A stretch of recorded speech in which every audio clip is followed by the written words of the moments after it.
Puji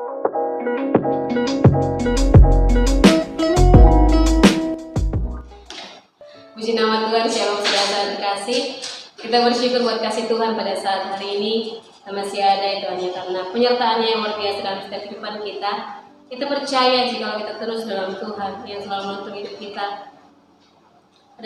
Pada hari ini kita mau mendengarkan firman Tuhan yang saya ambil tema yaitu Life to the Glorify of God, atau hidup untuk memuliakan Tuhan. Pada hari-hari ini kita tahu orang-orang yang ada di dalam dunia ini banyak mengalami situasi dan kondisi yang sulit. Namun, apakah di saat seperti itu kita mampu memuliakan Tuhan? Kita membaca satu Alkitab yang mungkin sudah sangat sering juga kita dengar, saudara. Kita mau buka dalam Efesus 2 ayat yang ke-10. Dikatakan demikian, karena kita ini buatan Allah, diciptakan dalam Kristus Yesus untuk melakukan pekerjaan baik yang dipersiapkan Allah sebelumnya. Ia mau supaya kita hidup di dalamnya. Nah, kita di sini dikatakan adalah buatan Allah. Buatan Allah di sini berarti ciptaan Tuhan. Karena Tuhan telah menciptakan bumi dan segala isinya, pasti juga mempunyai fungsi masing-masing, baik tumbuh-tumbuhan, binatang maupun manusia. Terlebih kita, orang-orang yang diciptakan Tuhan segambar dan serupa dengan Tuhan, pasti mempunyai karya yang luar biasa dalam setiap kehidupan kita ya saudara.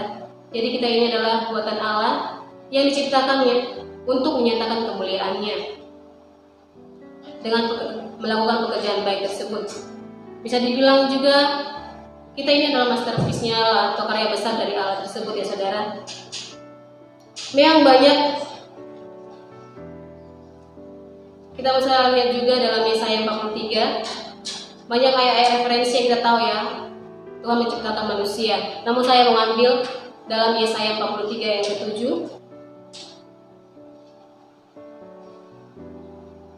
Dikatakan demikian, semua orang yang disebutkan dengan namaku, yang kuciptakan untuk kemuliaanku, yang kubentuk dan yang juga kujadikan. Dalam Yesaya ini dikatakan semua orang yang disebutkan dengan namaku, yang kuciptakan untuk kemuliaanku. Berarti kita diciptakan untuk memuliakan Tuhan, bukan untuk hal-hal yang lain atau untuk mengikuti kemauan diri kita sendiri jika kita tidak menyangkal Tuhan. Dan pada akhirnya kita adalah ciptaan Tuhan, atau yang diciptakan serupa dengan gambar Tuhan itu untuk memuliakan Allah. Dimana kita lihat pada hari-hari ini, saya mengambil contoh ya saudara. Kita bisa lihat banyak orang di dunia ini yang melakukan pekerjaan baik, tetapi belum tentu itu untuk memuliakan Tuhan. Dalam Efesus tadi dikatakan kita dibuat atau diciptakan dalam Kristus untuk melakukan pekerjaan yang baik. Pekerjaan baik tersebut banyak orang yang melakukannya bagi mereka sendiri. Namun apakah itu untuk kepentingan diri sendiri atau untuk memuliakan Tuhan?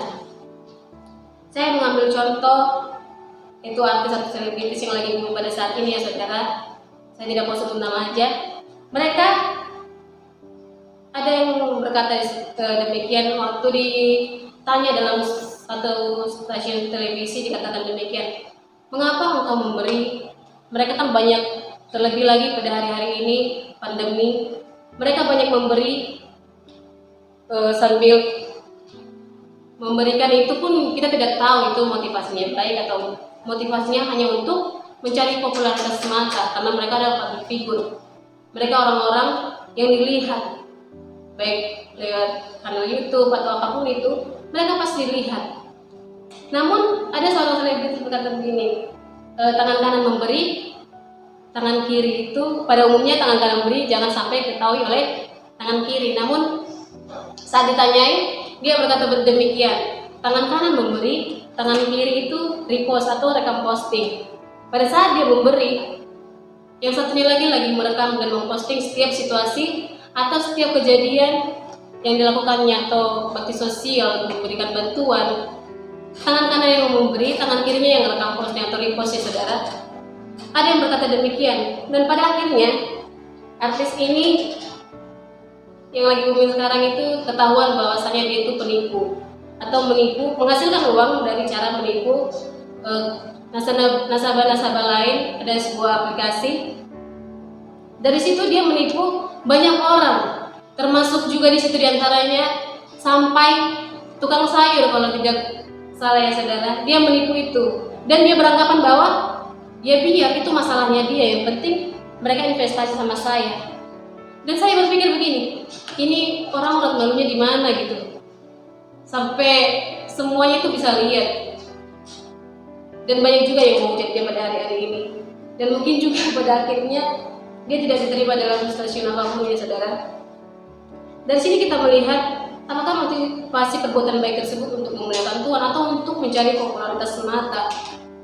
Banyak di antara mereka hanya untuk mencari popularitas semata. Dan kedua itu para pejabat ya saudara. Terlebih kalau pemilu, pasti banyak orang-orang yang ingin menonjolkan dirinya. Mereka membantu sesamanya, membantu orang-orang miskin.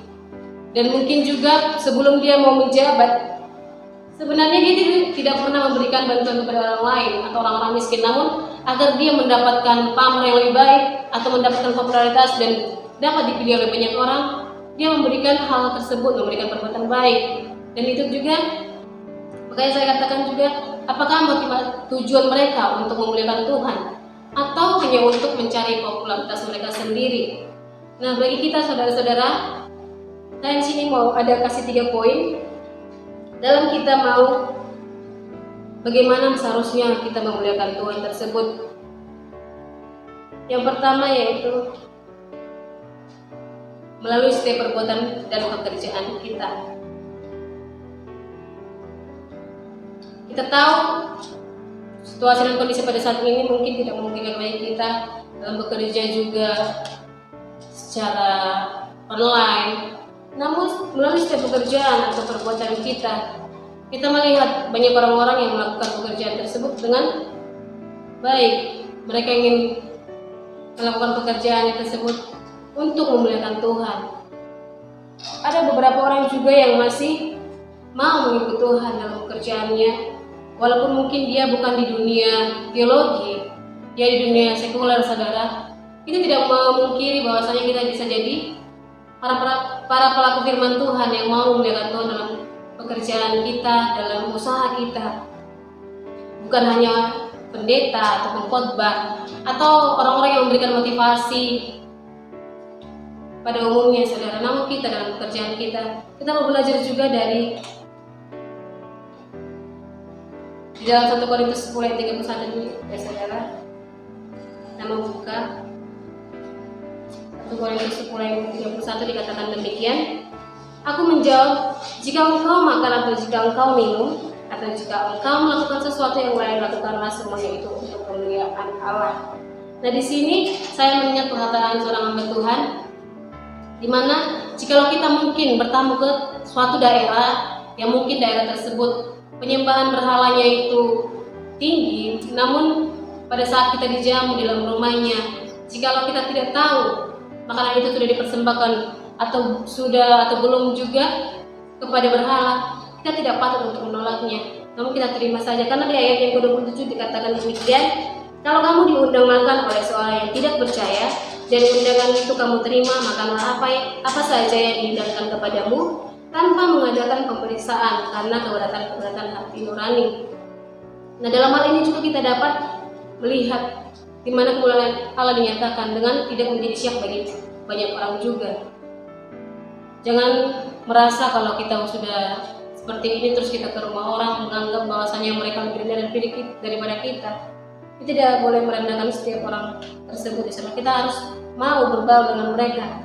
Sama seperti juga Daniel yang memuliakan Tuhan lewat hidupannya, di mana dia tidak menajiskan dirinya terhadap makanan-makanan yang dipersembahkan kepada berhala. Yang kedua yaitu memiliki kerinduan untuk terus bertumbuh atau dewasa rohani. Dewasa rohani di sini kita mau melihat dalam 2 Petrus 3 ayat yang ke-18. Hal ini sangat ditekankan ya saudara. Dikatakan demikian, tetapi bertumbuhlah dalam kasih karunia dan dalam pengenalan akan Tuhan dan juru selamat kita, Yesus Kristus. Baginya kemuliaan sekarang dan sampai selama-lamanya. Bagi kita orang-orang yang di luar sana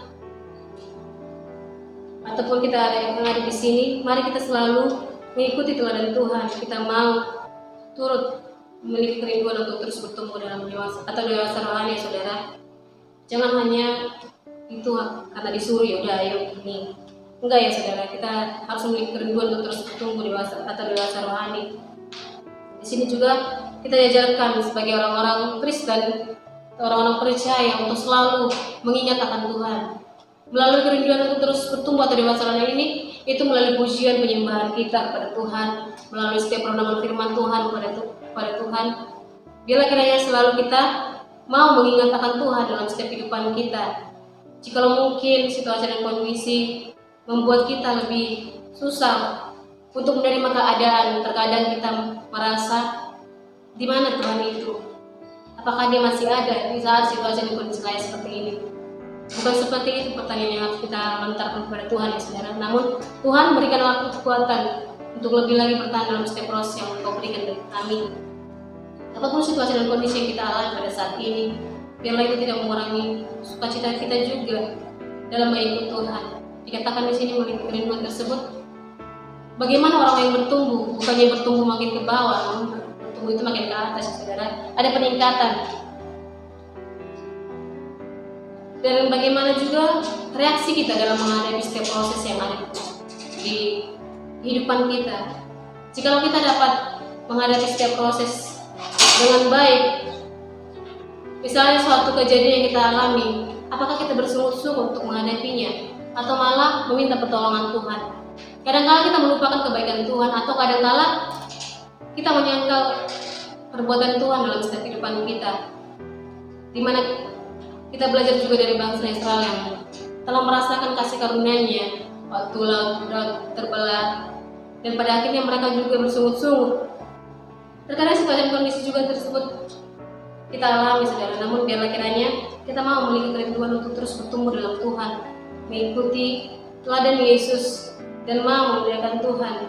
Biarlah kita tidak bersungguh-sungguh, namun kita mau memuliakan Tuhan. Dimana juga waktu Silas dan Paulus di penjara, mereka bukannya bersungguh-sungguh. Kita bisa lihat dalam Kisah Para Rasul 16, saudara. Kisah Para Rasul 16 ayat 25. Dikatakan demikian, tetapi kira-kira tengah malam Paulus dan Silas berdoa dan menyanyikan puji-pujian kepada Allah, dan orang-orang hukuman lain mendengarkan mereka. Di saat di penjara, mereka bukannya bersungguh-sungguh karena mereka tidak merasa bersalah, namun mereka malah memuji-memuliakan Tuhan, sehingga mujizat juga terjadi di tempat itu. Ini juga suatu hal yang sangat kita dapat ya saudara, di tengah situasi dan kondisi yang ada pada saat ini. Apapun keadaan kita pada hari-hari ini, banyak pergumulan, sangat-sangat banyak saudara yang kita alami, yang mungkin juga tidak dapat kita ceritakan kepada orang lain.